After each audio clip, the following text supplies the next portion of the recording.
Hello everyone, आज हम लोग करने जा रहे हैं exercise 11.25 of alcohol phenols and ethers. Exercise 11.25 में हमें इलस्ट्रेट करना है विद एग्जांपल्स। क्या इलस्ट्रेट करना है? Limitation of Williamson synthesis for the preparation of certain types of ethers. कुछ टाइप ऑफ ईथर्स बनाने के लिए विलियमसन सिंथेसिस अप्रोप्रिएट नहीं होती है, या विलियमसन सिंथेसिस से हमें वो प्रोडक्ट, एक्सपेक्टेड प्रोडक्ट या डिजायर प्रोडक्ट नहीं मिलता है। तो क्या लिमिटेशन है विलियमसन सिंथेसिस की, और उसके लिए हमें कुछ एग्जाम्पल्स दे लें। सबसे पहले तो हम लोग डिस्कस करेंगे कि विलियमसन सिंथेसिस होता क्या है।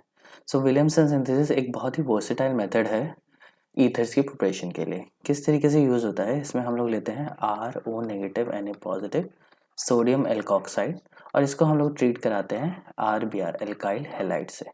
ये है सबस्ट्रेट जिसके ऊपर रिएक्शन होगा। इसको आप मान लो रिएजेंट, और ये किस तरीके का रिएजेंट है? ये न्यूक्लियोफाइल है RO नेगेटिव।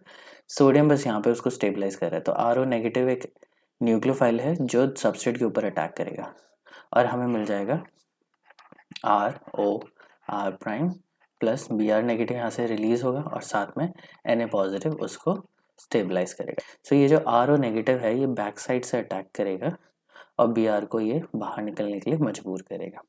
ये जो रिएक्शन होती है ये होती है SN2 reaction, substitution nucleophilic biomolecular reaction. Substitution क्यों है? क्योंकि एक न्यूक्लियोफाइल दूसरे न्यूक्लियोफाइल को यहाँ से बाहर निकाल रहा है, रिप्लेसमेंट रिएक्शन हो रही है न्यूक्लियोफाइल की।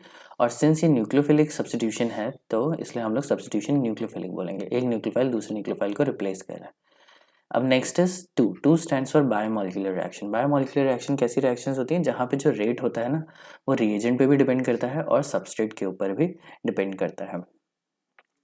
अगर हम लोग सबस्ट्रेट की बात करें तो SN2 में सबस्ट्रेट किस तरीके का होना चाहिए? SN2 क्या होता है? मिथाइल सबसे ज़्यादा दिखाता है, फिर प्राइमरी, फिर secondary and then tertiary. Basically tertiary तो SN2 रिएक्शन दिखाता ही नहीं है, तो मैं इसको यहाँ से काट देता हूँ। जो सबसे ज़्यादा रेट होता है ना वो मिथाइल के साथ होता है, मिथाइल ब्रोमाइड, मिथाइल हैलाइड, फिर एल्काइल हैलाइड प्राइमरी वाला, फिर सेकेंडरी वाला, और टर्शरी तो ये रिएक्शन जाता नहीं है। सबस्ट्रेट हमें किस तरीके का चाहिए? हमें या तो चाहिए मिथाइल, अगर आपको मिथाइल मिल जाता है तो वेल एंड गुड, नहीं तो आप प्राइमरी लगा सकते हो। और अगर मिथाइल और प्राइमरी भी नहीं है तो आपको लगाना पड़ेगा सेकेंडरी। आपको देखना है कि मिथाइल प्राइमरी सेकेंडरी होगा तभी आप इसे यूज़ कर सकते हो।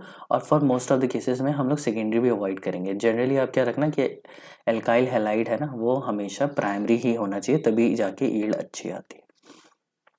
अब SN2 रिएक्शन है तो इसमें हमारी लिमिटेशन क्या आ गई? लिमिटेशन ये है कि हम लोग एल्काइल हैलाइड जो हमारा सबस्ट्रेट है वो टर्शरी तो नहीं हो सकता, फिर वो बेंजाइलिक भी नहीं हो सकता,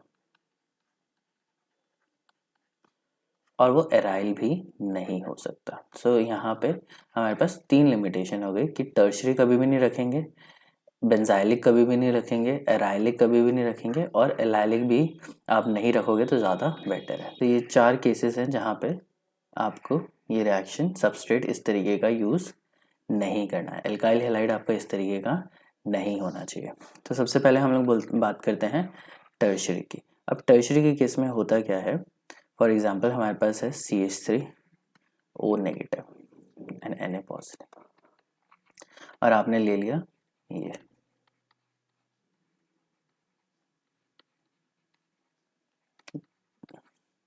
तो अब आपको बनाना है CH3O CH3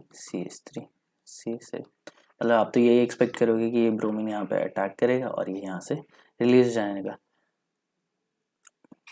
लेकिन ये SN2 मैकेनिज्म है नहीं। तो SN2 मैकेनिज्म नहीं है तो इसमें होता क्या है कि ये जो टर्शियरी हैलाइड है, being a stable carbocation, tertiary carbocation बहुत ज़्यादा स्टेबल होता है, ये पहले स्टेप में कार्बोकेटायन जनरेट कर देता है,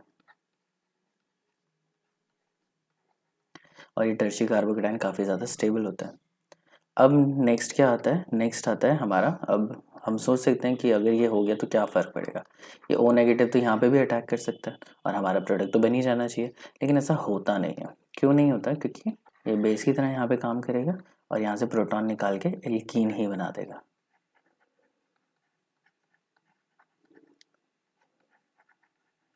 प्लस CH3OH। ठीक है। इस लिमिटेशन की वजह से हम लोग टर्शियरी ग्रुप साथ में नहीं लगा सकते हैं।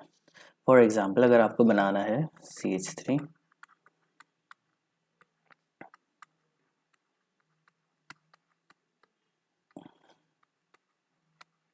ये ईथर बनाना है, तो ये ईथर आप नहीं बना सकते। क्यों नहीं बना सकते? क्योंकि एल्कोक्साइड तो आप ये ले लोगे, ये वाला एल्कोक्साइड लेना में कोई प्रॉब्लम नहीं है,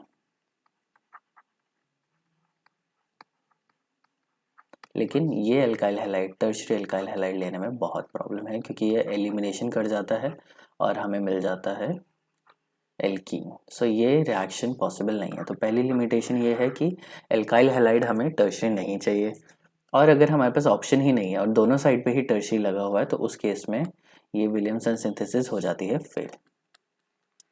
इसी तरीके से अगर मुझे डाइफिनाइल ईथर बनाना हो, ये रिएक्शन भी होना पॉसिबल नहीं है। क्यों पॉसिबल नहीं है? क्योंकि हम लोग एक एल्कोक्साइड लेंगे, ये इसमें तो कोई प्रॉब्लम नहीं है ये एल्कोक्साइड लेने में, लेकिन हमें एल्काइल हैलाइड लेना पड़ेगा, यहाँ पे एराइल हैलाइड बोलेंगे हम लोग। अब इसमें होता क्या है कि ये जो CBr का जो बॉन्ड होता है ना, वो बहुत स्ट्रांग होता है। इसके पास होता है पार्शियल डबल बॉन्ड करेक्टर, क्योंकि ये रेजोनेंस में इन्वॉल्व होता है। तो पार्शियल डबल बॉन्ड करेक्टर होने की वजह से ये CBr का बॉन्ड टूटना आसान नहीं होता है। तो बेंजीन के साथ कभी भी कोई ऐसा ग्रुप लगा हो जो जिसके पास लोन पेयर हो और जो रेजोनेंस में इन्वॉल्व हो, तो इसके पास हमेशा ही पार्शियल डबल बॉन्ड करेक्टर आ जाता है। फॉर एग्जाम्पल, अगर इसके ऊपर लगा हो ऑक्सीजन, तो ऑक्सीजन के पास भी एक पार्शियल डबल बॉन्ड करेक्टर होगा। अगर यहाँ पे हो नाइट्रोजन, तो नाइट्रोजन का जो बॉन्ड होगा वो भी बहुत स्ट्रांग होगा, क्योंकि उसके पास भी लोन पेयर है, तो ये लोन पेयर भी इन्वॉल्व हो जाएंगे रेजोनेंस में।